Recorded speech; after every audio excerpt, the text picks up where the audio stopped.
natin kung paano mag-solve ng rational equations. At the same time, to solve word problems involving rational equation. So meron tayong mga steps na dapat tandaan kung paano mag-solve ng rational equation. Una, find the LCD.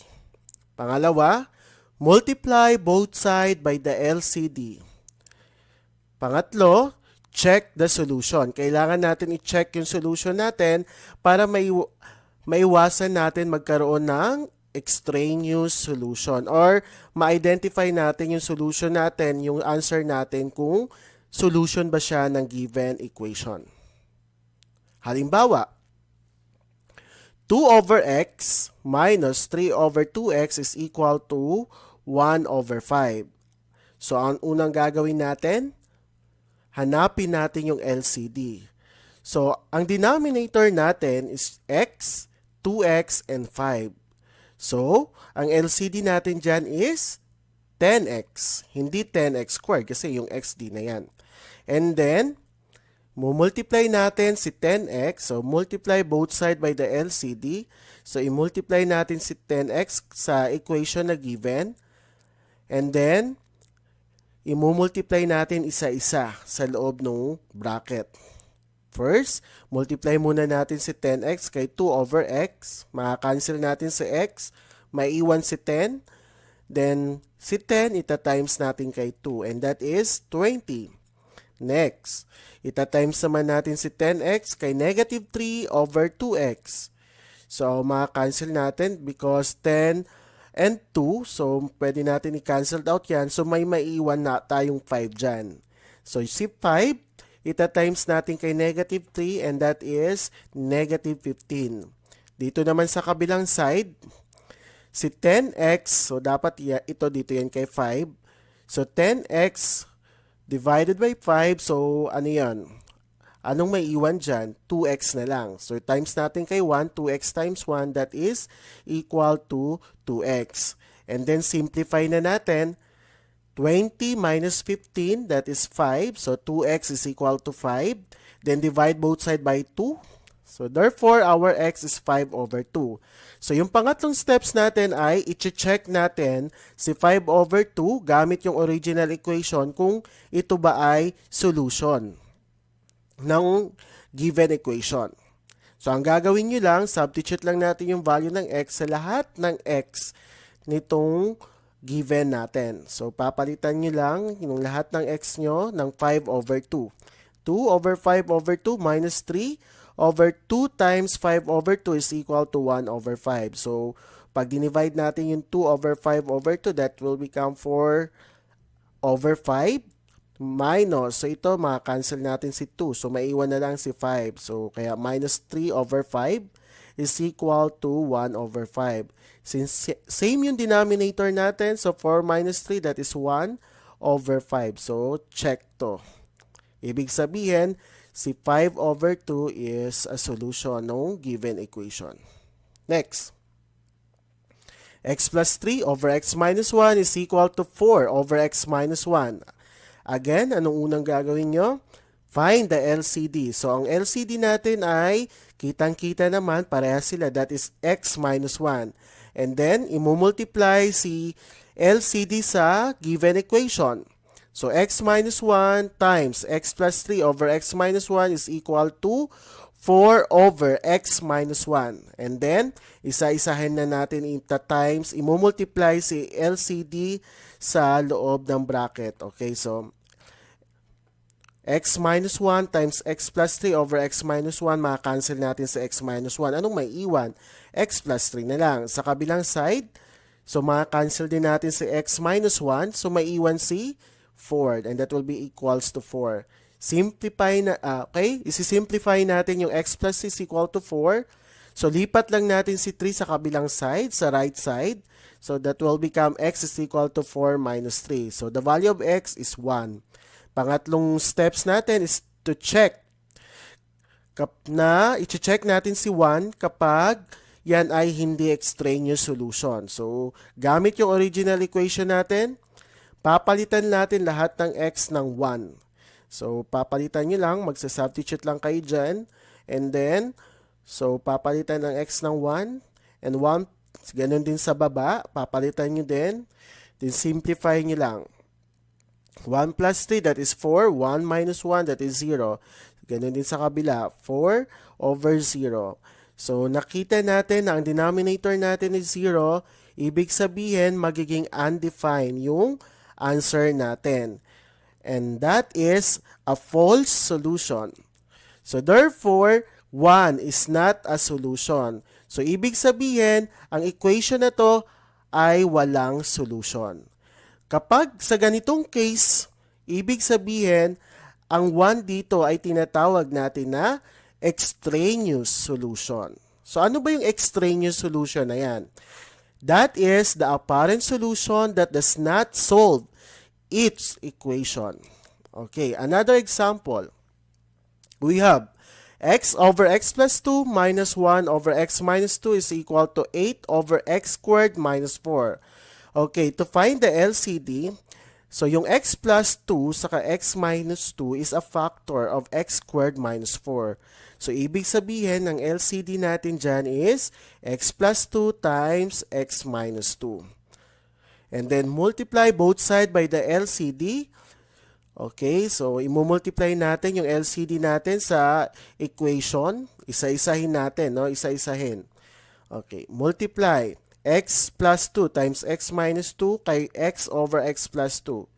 So, makakancel natin yung x plus 2. Ano yung maiiwan? X minus 2 na lang. Si x minus 2, ita-times natin kay x. Yan yon. Pangalawa, ita-times natin si LCD naman dito kay negative 1 over x minus 2. So, makakancel natin si x minus 2. Ano yung maiiwan? X plus 2. So, si x plus 2 times natin kay negative 1. So, that will be negative 1 times x plus 2. And then, sa kabilang side naman, so alam natin ang x squared minus 4, factor niya si x plus 2 times x minus 2. So, makakancel din yan. So, ano na lang maiiwan dun sa kabilang side? 8 na lang. And then, so ano lang tayo dito, using distributive property. So, that will become x times x, that is x squared. X times negative 2, that is negative 2x. Negative times positive x, that is negative x. Negative times positive 2, that is negative 2. Tapos sa 8, lipat na natin dito sa left side, kaya naging negative 8 equal to 0 na. And then, isi-simplify lang natin, i-combine natin yung similar terms, copy x squared, pagsamahin natin si negative 2x minus x, and that is negative 3x, negative 2 minus 8, that is negative 10 is equal to 0. So, ito na yung equation natin. And this equation ay factorable, so ifa-factor out lang natin. So, ano yung factored form ng x squared minus 3x minus 10? That will be x minus 5 times x plus 2 is equal to 0. And then, paghiwalayin lang natin, then solve for x. So, x minus 5 equal to 0. Lipat si negative 5 sa right side. So, therefore, yung x natin is positive 5. Sa kabilang side naman, x plus 2 is equal to 0. Lipat natin si positive 2 sa right side. Kaya ang x natin ay negative 2. So, meron tayong dalawang value ng x. So, ibig sabihin, itong dalawang value na to, i-check natin isa-isa doon sa original equation para makita natin kung may extraneous solution. Okay, unahin muna natin si 5. So again, lahat ng x doon sa original equation, papalitan lang natin ng 5 and then simplify nyo lang. So 5 over 7, because 5 plus 2, that is 7, minus 1 over 3 minus 2, that is this will become 1, no? Okay, this is 5, brother. Okay, hindi na palitan. That is 5. So, 5 minus 2, that is 3. So, 5 over 7 minus 1/3 is equal to 8 over 25 minus 4. So, kapag sinimplify natin to, yung 5 over 7 minus 1/3, that is 8 over 21. And then ito naman, 8 over 25 minus 4, that is 8 over 21. So, ibig sabihin, this is a true solution. Ibig sabihin, 5 is a solution ng given equation. Next nating i-check is yung negative 2. Ganun din yung proseso. Papalitan lahat ng x ng negative 2. So, kapag sinimplify natin, magiging 5 over 0 kasi negative 2 plus 2, that is 0, minus 1 over negative 4 is equal to 8 over 0. Kanina, nagkaroon na tayo ng example na kapag 0 ang denominator, magiging undefined yung solution. That is a false solution. So, therefore, si negative 2 is an extraneous solution. So, ano lang ang solution dito? Yung positive 5 lang. Okay, let's try to solve this problem. In an inter-barangay basketball league, the team from Barangay Colyat has won 12 out of 25 games, a winning percentage of 48%. How many games should they win in a row to improve their win percentage of 60%? Ibig sabihin, aalamin natin kung ilang pa yung games na kailangan mapanalunan ng Barangay Colyat para ma-improve up to 60%. So let X represent the number of games. So ito yung representation natin ng equation natin. Bakit? So 12 out of 25 games, 12 out of 25 games plus X. Bakit may plus X? Ito yung hinahanap natin na number of games para to improve their games up to 60%. Okay, so yun ang alamin natin. So ito na yung equation natin.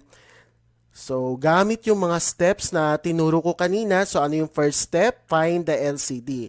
So ang LCD nito is 25 plus X. So inayos ko lang. Inuna ko na yung X plus 20, yung X. So that is X plus 25. So, anong susunod? Multiply both side by the LCD. So, sa X plus 25, i-multiply natin kay 12 plus X. X plus 12 over X plus 25. So, inayos ko lang yung arrangement nila. Is equal to 0.6. So, isa-isahin natin, i-multiply yung LCD natin sa loob ng bracket. So, that is, so maka-cancel natin to, maiwan si X plus 12. Sa kabilang side, so, kailangan natin i-multiply isa-isa by distributive property, di ba? So, that is X times 0.6 is equal to 0.6X. And then, that 25 times 0.6, that is 15. Okay, you can check using your calculator. Now, after that, pagsamahin natin, no, combine similar terms. So, may x tayo dito, lipat natin sa kabilang side. Kaya magiging x minus 0.6x. Si 12 naman, lipat natin dun sa right side. And that will become 15 minus 12. So, si x na to, meron siyang numerical coefficient na 1. Hindi lang natin nilalagay. Tama? So, 1 minus 0.6x, that is 0.4x, is equal to 15 minus 12, that is 3. Then divide both sides by 0.4. The value of x is 7.5 or that is 8. Ibig sabihin, Barangay Colyat needs to win 8 games in a row to raise their winning percentage to 60%.